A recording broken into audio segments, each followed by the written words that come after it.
তালতলা ক্লাবের যে ভিডিওটা সামনে এসছে অত্যন্ত আপত্তিকর। যে ধরনের দাদাগিরি, যে ধরনের মারধর হয়েছে, এদের দৃষ্টান্তমূলক শাস্তি হওয়া উচিত। আর যাকে মেরেছে, প্রথমে তো শুনেছিলাম কোনো মহিলা, পরে শুনলাম না, ওর লম্বা চুল, বাট হয়তো মহিলা নন, ডিটেল খবরাখবর সব আসছে। যত পুরনো ঘটনা হয়ে থাকুক, এই ধরনের যে লোকেরা আছে এদের কোনো ক্ষমা নেই। ভাবে কি, দাদাগিরির একটা লিমিট আছে। তৃণমূল কংগ্রেস এইসব চায় না, মমতা বন্দ্যোপাধ্যায় চান না, অভিষেক বন্দ্যোপাধ্যায় চান না। পুলিশ ব্যবস্থা নিচ্ছে, ব্যারাকপুর কমিশনারেট জানিয়ে দিয়েছে। এদের পাল্টা মেরে এদের হাত ভেঙে দিয়ে এদের বীরত্ব ছুটিয়ে দেওয়া উচিত। এই যে যত বীরত্ব নিয়ে, মহিলা হলে তো আরো অপরাধ, পুরুষ হলেও যদি মেরে থাকে, মেরে হাত ভেঙে দেওয়া উচিত। কোন নেতার উচিত নয় এইসব গুন্ডাকে প্রশ্রয় দেয়া। ভেবেছেটা কি? আর শুধু অ্যারেস্ট করা সেকশন অমুক, এই ধরনের ঘটনা ঘটায় 4-5 জন, আর বিড়ম্বনায় পড়তে হয় গোটা দলকে বা সরকারকে। যেখানে মমতা বন্দ্যোপাধ্যায় সব চান না, অভিষেক বন্দ্যোপাধ্যায় চান না, সরকার চায় না, কে বিচ্ছিন্ন কোথায় দাদাগিরি করছে, এদের দু একটার মেরে পিঠে চামড়া তুলে হাত ভেঙে দেওয়া উচিত। কোনোভাবে যেন এই দাদাগিরির সাহস কেউ না পায়।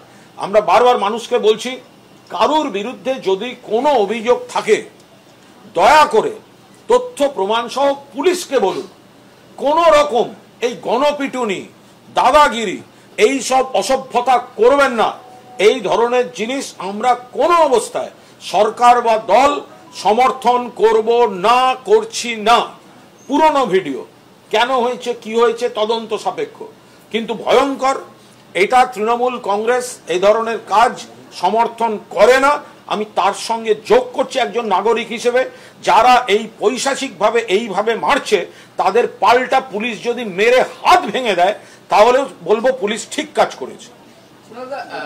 রাজ্যপালের বিরুদ্ধে একটা আনটোল্ড স্টোরি সামনে আনবেন বলছিলেন। রাজ্যপালের বিরুদ্ধে একটা বিষয়, যিনি হোটেল তাজ প্যালেসের ঘটনার অভিযোগকারিনী, রাজ্যপালের বিষয়ে তাজ হোটেলে যে ঘটনা ঘটেছিল, যে অভিযোগকারিনী, তিনি আমাকে একটি প্রেস রিলিজের মতো নোট পাঠিয়েছেন। আমি তার অনুরোধ রক্ষা করে সেটা সংবাদ মাধ্যমের হাতে তুলে দিয়েছি, সোশ্যাল মিডিয়াতে দিয়েছি। তার মূল বক্তব্য, এর মধ্যে কোনো সংবাদ সংস্থা এমন কোন কোর্ট দিয়েছিল তাকে যে তিনি তার অভিযোগ প্রত্যাহার করে নিচ্ছেন, অর্থাৎ নিগৃহীতা অভিযোগ প্রত্যাহার করে নিচ্ছেন, এমন কোন খবর রটেছিল যেখান থেকেই হোক। সেখানে নিগৃহীতা নিজে প্রেস রিলিজ দিয়ে বলছেন যে তিনি কিছু উইথড্র করেননি, এবং তিনি শুধু এখন তার ব্যক্তিগত একটা আইনি জটিলতা আছে বলে, আমেরিকায় যেটা বলছিলাম একটা জটিলতা আছে, এবং গভর্নমেন্ট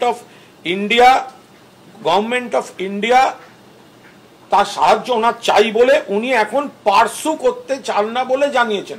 কিন্তু এই খবরটা কোনো অবস্থায় ঠিক নয় যে তিনি উইথড্র করেছেন। এবং ওনার যে প্রেস রিলিজ, তার শেষ লাইনটা খুব তাৎপর্যপূর্ণ। ওনার প্রেস রিলিজের শেষটায় উনি পরিষ্কার লিখছেন, থ্যাংক ইউ রিগার্ডস কমপ্লেনেন্ট, অর্থাৎ অভিযোগকারিনী, রিগার্ডিং গভর্নর বোস জানুয়ারি 23 দিল্লি তাজ হোটেল ম্যাটার। অর্থাৎ তাজ হোটেলে কোনো ঘটনা ঘটেছিল